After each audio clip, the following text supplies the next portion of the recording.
Are you ready to make a budget for 2023, but you're not sure where to start? You're in luck because today we're talking all things budget. I'm going to give you my specific budget numbers, and I'm also going to give you how I figure out what my budget is. Let's talk about it. The first thing I do when trying to figure out an annual budget is to look at last year's numbers and figure out how much income I had coming in last year and what my spending looked like last year. So I use those as a baseline to figure out what my income might be this year. My name is Rashida Dow, and I am an online infopreneur. I use the information in my head to make money, and I've been doing it successfully for 3 years, and I want to help you do that. One of the things about making money, of course, is budgeting, how you're going to spend it, because I want you to keep some of it, right? I will tell you, I love spending money. I'm a Taurus, so that means I love shiny things. I love lots of things. I love making my house into a home. But I also love having a pretty flush bank account. So if you saw my financial goals video, you know that I have big goals for the year. So this year I'm focusing on keeping my spending as low as I feel comfortable. Not so low that I'm deprived, but lowish. And also maximizing my savings and investings. Let's get into the numbers and I'll tell you what I'm doing. Last year, my pre-tax income was on average about $12,000 a month. Now, pause. I had months where I made less than $2,000, and I had months where I made over 50. That is because I have kind of a cyclical income that is based on one event that I do each year. It's an online summit. It's where I make the most money that I make all year. And it's also why the very first video on this channel was about online summits, because there is gold in them there hills, right? Like if you want to figure out a way to increase income and community, watch the video I'm going to link to below about online summits and what you need to know, and then drop any questions you have about them in the comments of that video. I made a lot of money from online summits. A lot. And I plan on doing more summits this year, at least one more. We do one a year. It's called Exodus Summit. And so I'm expecting, we do this in the third quarter, rolling into the fourth. And so I'm expecting almost all of my income for the year to come in then. I do other things throughout the year, but that is my main source of income. It is the thing that I do the most work on, and it's the thing that gives me the highest payoff. So all that to say, my income some months could be zero. It hasn't been, right? But the third and fourth quarter are where the money rolls in. And so I need to be smart about budgeting so that I'm not overspending throughout the year. Now, like I said, my pre-tax income per month averaged around $12,000 last year. I want to spend about 1/3 of that money each month, keeping it low so that I'll have excess that I can put towards my savings and investment goals. So here's how I plan on spending around $4,000 each month on my life in Mexico City. The first thing I look at in any kind of budgeting is what I don't have to spend money on. I no longer have to spend money on debt because I am debt free, and I don't spend money on childcare because I don't have any kids, and it's quite a nice life.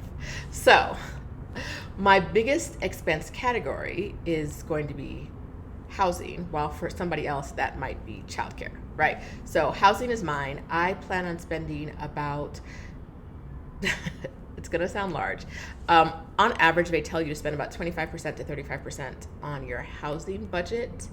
I plan on spending around $2,000 a month on average for housing. My rent is about $1,300, but that extra $700 a month is for when I travel, because I do travel a lot, and that should cover a significant amount of the expenses. My transportation budget in Mexico City is actually pretty low. I frequently take Ubers or buses or the subway. The subway here is 5 pesos, which is about a quarter. There's a bus that runs past me for 2 pesos, that is 10 cents. So yes, my transportation budget is much lower than it might be for someone else. I don't pay for gas because I don't have a car. So I'm expecting my budget to be under $150 a month. On average, they recommend spending about 10 to 15% of your monthly budget on transportation, but that is an expense category that I like to keep pretty low.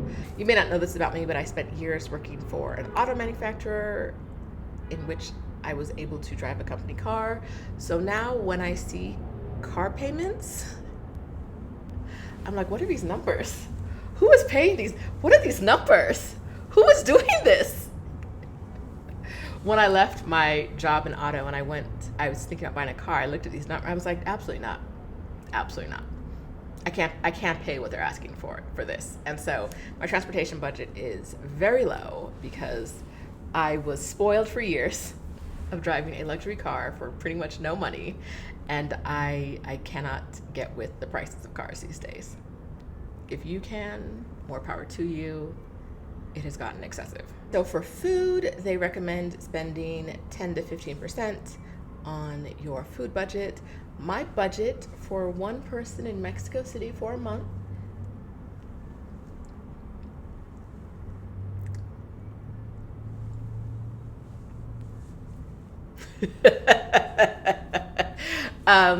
it's $700 a month. Just weigh that against my transportation budget. I know someone is watching this like, that's too high. No, it's not too high for me. I eat.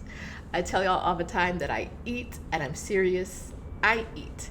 So that is the budget based on last year's spending. That's a category that I definitely looked at last year's spending and figured out how much it could be. I tried last year to cut it in half and failed miserably. I eat a lot, and I eat at nice places a lot. It's my thing. Okay, another category where I am artificially low or low compared to most budget numbers, and these budget numbers are based generally on people living in the US based on, how much things cost and people's like economists' recommendations. Now, my utilities, they say spend between 5 to 10% on utilities. Out of a $4,000 a month budget, I only have to spend 1% because my utilities cost about $40 a month, and that covers my internet, it covers Netflix, it covers water, it covers electricity and gas. Total, about $40 a month. And it's a happy number for me. I love it. All right, insurance. I spend about $70 a month for a travel health insurance plan that covers me everywhere except Mexico, where I live, and healthcare is pretty cheap, and the US, because healthcare is super expensive there.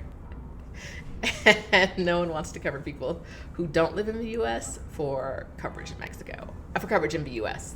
I am going to look into an actual health insurance policy in Mexico soon, so I'm expecting that number to get a little bit higher over the course of this year. My budget for medical and healthcare outside of the insurance is about $50 a month. On average, they say spend 5 to 10%. I haven't seen all the doctors I need to see, and that's part of my goal for the year. So that number may be higher, but like I said, healthcare here is not as expensive as it is. It's not as overpriced as it is in the US, so I'm not expecting these numbers to be ridiculous. My travel budget for each month is about $1,000. I create a special travel budget because I travel a lot, and I think that if there's anything that you do a lot that you know is an expense that you might have more than other people, it's great to call it out specifically in your budget so that you know what it is, you have it set aside, and you have money hopefully going towards it or set aside for it each year. Now with that $1,000, I will probably go over that budget. I would probably maybe even go over by an extra $1,000. It's a very flexible budget number for me. I can write off a lot of the travel that I do as business expenses, and so this is my personal budget. Some of the stuff will be my business budget. I've budgeted about $200 a month for personal spending. This year, I have decided that I'm not buying any shoes, any clothes, any purses, any makeup, or any skincare, unless there's something that I'm like completely out of. And there's very little chance of me running out of shoes or purses or coats or clothes. It's more like I'm out of moisturizer, and so I have to go buy some, which should really cut down on my expenses because those are areas where I tend to splurge on myself. Treat yourself. This budget is a little higher than I expected it to be. I was at $4,310 when I thought my food budget was $500, and then I compared it to last year's spending, and I realized $700 is more accurate, so I'm about $4,510. I have the room for it based on my income, but it's still more than I want to spend. But YOLO, right? Money comes, money goes, money comes again. I've talked to you about my food budget and my travel budget and how they're out of alignment with what other people might spend. But what are your categories that are not quite lined up with what other people might spend? Whatever areas where you're like, I'm spending all the money I can on this particular thing. I want to know. I'm nosy. Tell me in the comments what you're spending money on that I might not. I spend money on plans too, but not so much that it's budget breaking, and those are under the personal spending category. After you do your budget, make sure you compare it against last year's spending so that you know that your budget is realistic. Like I said, I spent $700 last year on food each month. If I said $500, if I said $350, that's just not realistic, right? I might be able to cut it down to $600, but I'm probably not going to cut $200 out of my budget. That's a large percentage, right? And for me, after a couple months of not hitting a budget, I kind of give up on it. If I can't hit the budget numbers because they're not realistic, I tend to give up on it. I don't want you to do that. If you don't hit your budget numbers, I'd rather you adjust your budget to a more realistic number than be hard on yourself and telling yourself that you can't live in your budget. Because then you feel like you failed and you're not budgeting and there's no good coming out of that. Now, I have big savings and investment goals for a year. I would like my investments to grow by between $200,000 to $250,000 this year. I'm probably not going to put all of that money in the stock market myself.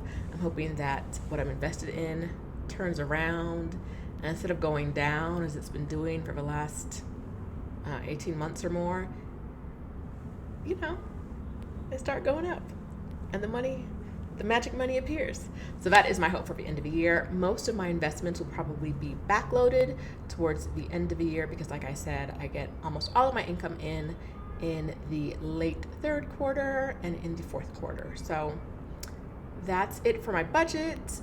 If you haven't watched my financial goals video, I'll link to that in the description. And I hope you're having a great day. You're going to make an amazing budget, and it's something you're going to stick to. If you haven't already subscribed to this channel and you like this content, go ahead and subscribe. Give it a thumbs up, turn on the notification bell so you don't miss anything else like this. And I hope this is really helpful for you. Make your budget. Let me know in the comments if you make a budget for the year. I want to know. Have a great day. Bye.